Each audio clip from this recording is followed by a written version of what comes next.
Because if you want to be on my good side, it's so easy. Just be good to one of my kids. I'll love you for the rest of my life. And if you want to get on my bad side, it's just as easy. Be mean to one of my kids.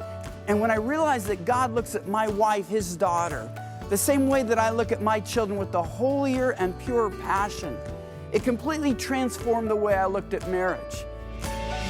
I was convicted in prayer one time when I wasn't being the best of husbands. And God challenged me with a still small voice with these words, Gary, Lisa isn't just your wife, she's my daughter. I expect you to treat her accordingly.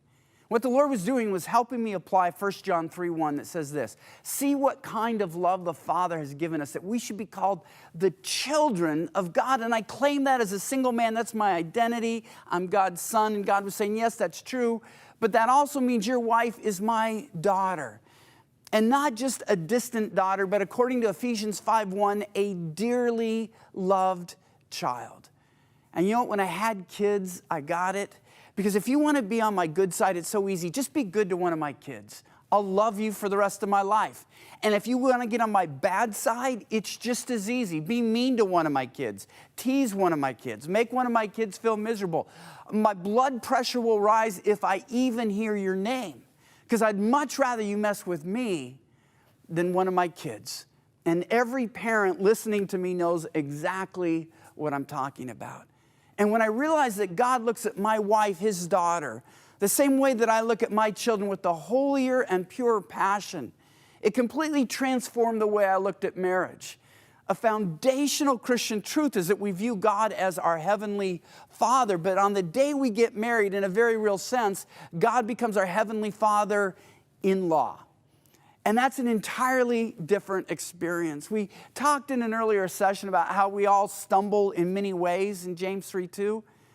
And the challenge is, if my love is conditioned on loving somebody who stumbles in many ways, on their wavering behavior, it's not going to be very strong. It's going to ebb and flow with the behavior of whoever you might be married to. But if we love our spouse because they're God's son or God's daughter, that will never change. I'll never forget when my earthly father-in-law ended up crying at our rehearsal dinner. And he wasn't a particularly emotional man. And he explained to me years, just before he died later, what was going on. He said to me, Gary, when I saw you there with Lisa, I knew Lisa's going to be okay. She's found a guy that's going to be with her through the years, and it made him cry. And now that I have daughters of marriageable age, I get it, because I can just imagine that however old they get, they'll always be my little girls, and I'll always be passionate that somebody will love them well. And that's what gives us the spiritual strength to love somebody who stumbles in many ways. Women, you may have married a man who wouldn't know an emotion if it bit him on the nose until he bled, and you had dreamed of these long, soulful discussions late into the night.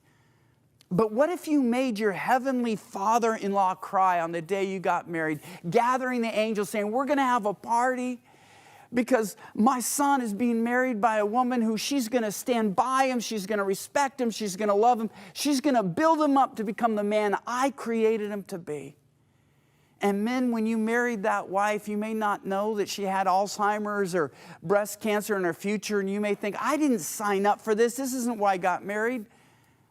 But what if on the day you got married, God also created a party in heaven saying, we're going to have a great time of rejoicing because my daughter is marrying a good man who will stand behind her. We know she's going to go through some challenges, but just when she needs it most, he will make her laugh.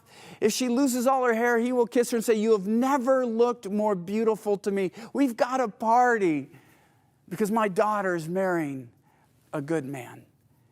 In the end, I want a lifelong love. I want a marriage that goes through the end. And I don't know any better motivation than loving my spouse out of reverence for my heavenly father-in-law, because this will never change. My wife could be an 85-year-old arthritic Alzheimer's patient, and she will be no less God's daughter then than she is today. If you want to transform your marriage, remember you're married to God's son or daughter, and in a very real sense, he's your heavenly father-in-law.